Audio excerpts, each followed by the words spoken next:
आशुलिपिक the stenographer. नमस्कार दोस्तों, स्वागत है आपका हमारे YouTube चैनल आशुलिपिक द स्टेनोग्राफर में।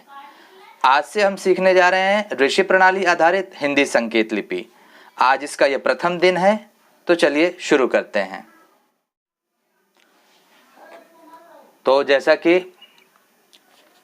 हिंदी स्टेनोग्राफी जो होती है, इसके अंदर जैसे हर एक भाषा की तरह हर भाषा में वॉवेल्स होते हैं, कॉन्सोनेंट्स होते हैं। जैसे हिंदी में स्वर और व्यंजन होते हैं, अंग्रेजी में वॉवेल्स एंड कॉन्सोनेंट्स होते हैं।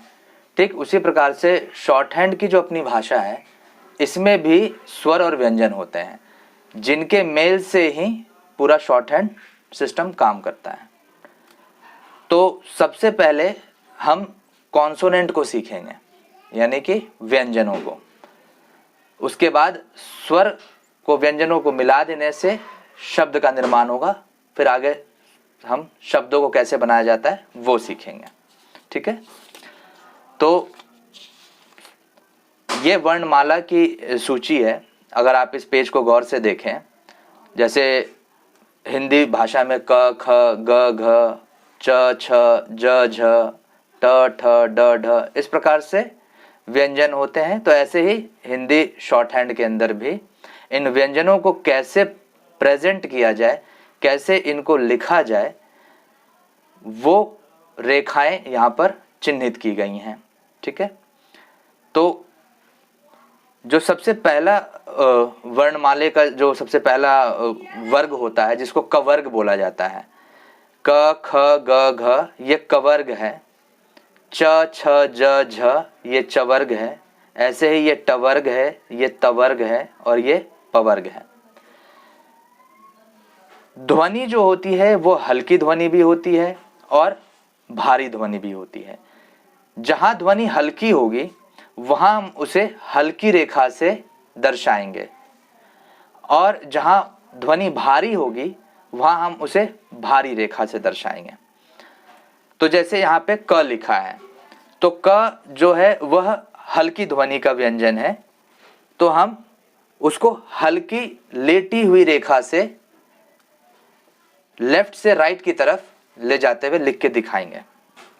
जैसे कि अगर हमें क लिखना है शॉर्ट हैंड में, तो क हम लाइन पर लेटी हुई रेखा एक ही बार, लेटी हुई रेखा एक ही बार, रिपीट नहीं करना है इसको रिपीट नहीं करना, एक ही बार हल्की रेखा बननी चाहिए और ये लाइन के ऊपर ही होनी चाहिए।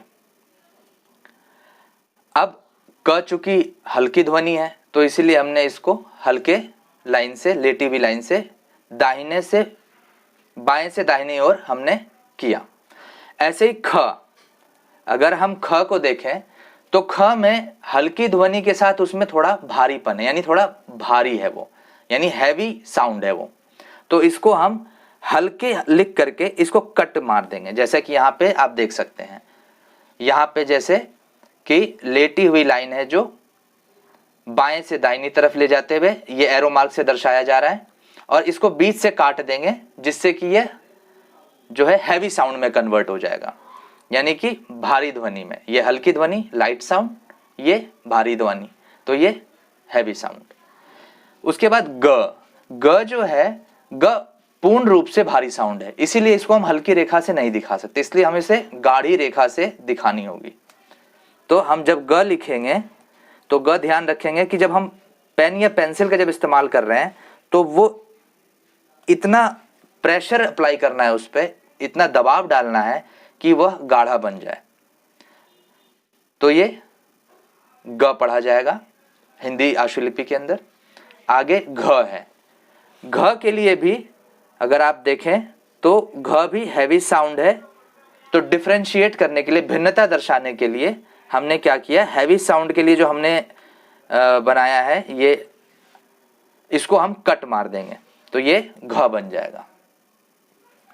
तो हल्की लेटी हुई रेखा क, हल्की लेटी हुई रेखा जिसको काटा गया है बीच से ख, भारी ध्वनि ग है तो इसीलिए गाढ़ी रेखा लेटी हुई, और घ भी भारी ध्वनि है तो ये भी लेटी हुई। तो ग और घ में कंफ्यूजन ना हो इसलिए इसको काटा गया है, क और ख में कंफ्यूजन ना हो इसलिए इसको काटा गया है।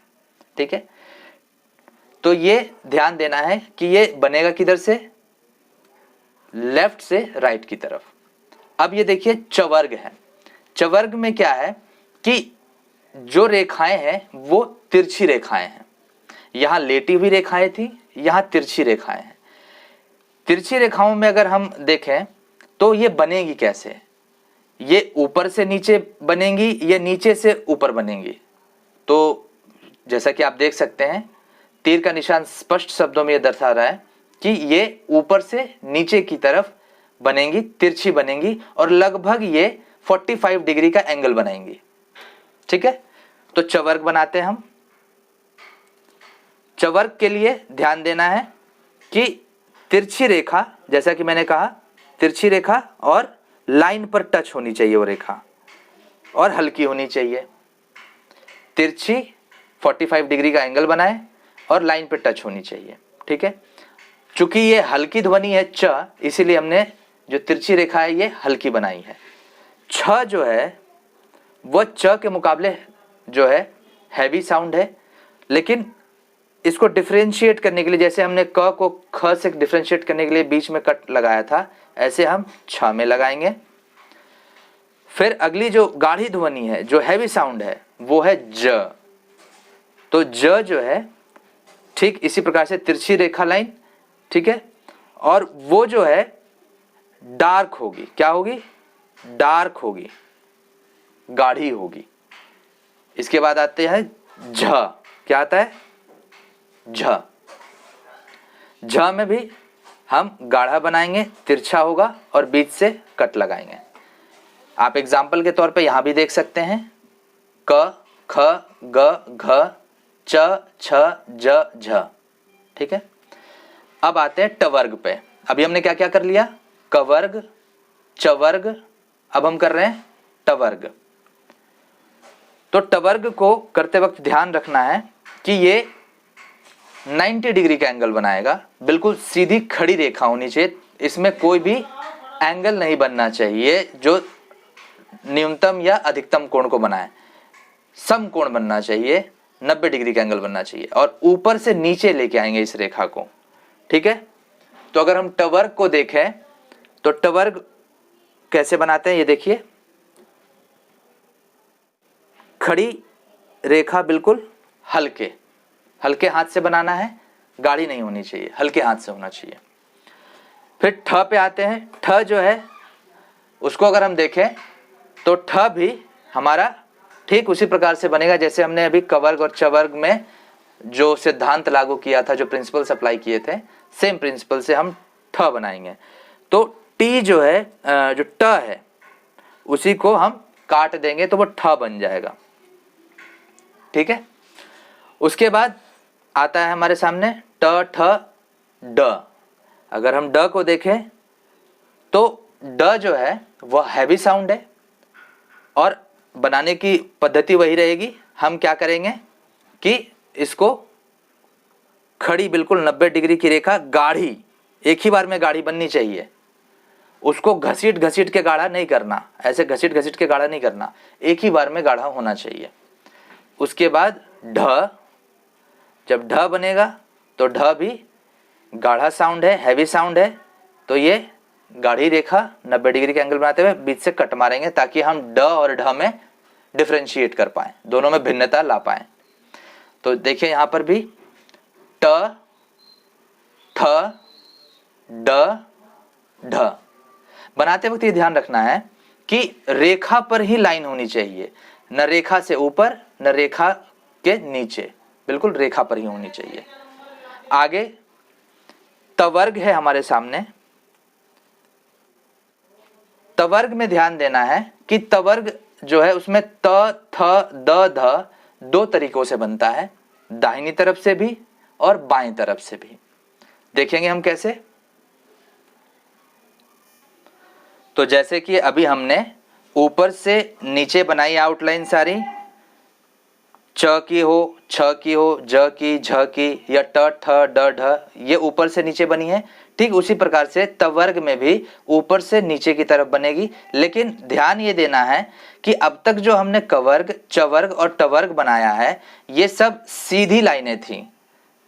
अब ये वक्र रेखा है जो तवर्ग के अंदर इस्तेमाल की जाएगी। तो देखते हैं कैसे बनेगा। मैंने क्या कहा था, ऊपर से नीचे की तरफ। तो ये वक्र रेखा जो है वो कुछ इस प्रकार से बनेगी। अगर हम दूसरे शब्दों में कहें तो जो ट है, इसी ट में हमने क्या किया, एक तरह से एक एंगल दिया, एक वक्र बना दिया उसके अंदर, ताकि वो त का रूप ले ले। अब इसी का रिवर्स फॉर्म जो होता है वो भी त कहलाता है, जो कि कुछ इस प्रकार से बनेगा। बनाते वक्त ये ध्यान रखना है कि ऊपर से नीचे आनी चाहिए, ना कि नीचे से ऊपर। नीचे से ऊपर लेके नहीं जाना, ठीक है। आगे थ। थ कैसे बनेगा?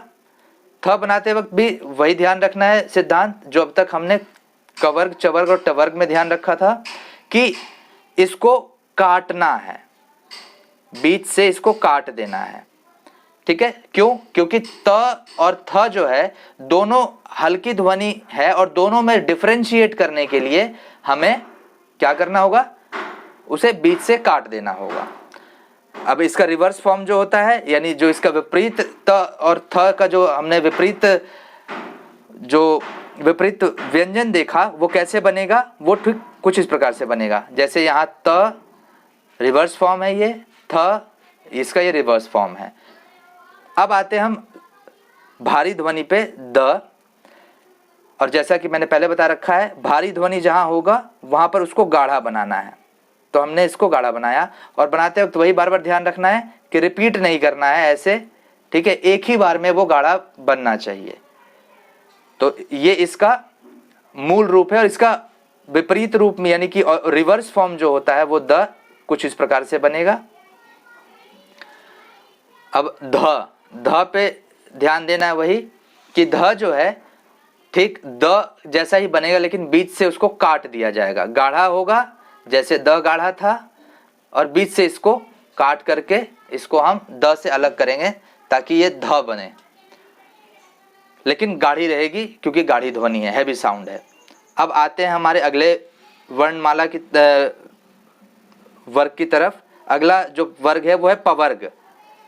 पवर्ग जो है इसमें ध्यान देना है, जैसे हमने चवर्ग बनाया था, पवर्ग उसका उल्टा फॉर्म बनेगा, उल्टा रूप बनेगा। इसमें हम यहां से ठीक कुछ इस प्रकार से बनाएंगे, ऊपर से नीचे लाते हुए हल्के हाथों से। हैवी साउंड नहीं है, ये लाइट साउंड है, तो हल्के हाथों से बनेगा। फ भी कुछ इस प्रकार से ही बनेगा, लेकिन उसको डिफरेंशिएट करने के लिए हम क्या करेंगे,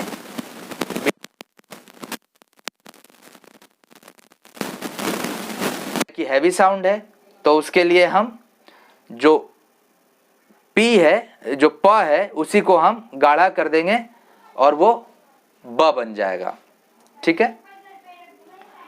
और भ के लिए, जो कि भ भी हैवी साउंड है, तो उसके लिए हम इसी ब को बीच से काट करके अलग दिखाते हुए भ बताएंगे। तो दोस्तों आज हम इतना ही सीखेंगे, कवर्ग से लेके पवर्ग तक। मजे की बात यह है दोस्तों कि जो इसमें रेखाएं इस्तेमाल की गई हैं कवर्ग, चवर्ग, टवर्ग, पवर्ग में, जब आप अंग्रेजी शॉर्ट हैंड सीखते हैं तो उसमें भी के लिए और चे, टी और पी, इन में भी जो है इसी प्रकार के आउटलाइन का इस्तेमाल करके बनाया जाता है। तो ये जो अंग्रेजी शॉर्ट हैंड के जानने वाले विद्यार्थी हैं उनके लिए बहुत ही अच्छा रहेगा कि अगर वो हिंदी आशुलिपि सीखें तो कोशिश करें कि वो जो है ऋषि प्रणाली आधारित हिंदी संकेत लिपि का ही चयन करें। शेष आगे हमारे सामने जो है वो य, र, ल, व, स, ह, म, न, अंग, ढ़ और ड़ है। तो हम इसको अगली क्लास में सीखेंगे। आज के लिए इतना बहुत है। मिलते हैं फिर हम अगली क्लास में। धन्यवाद। Please like, share and subscribe the channel.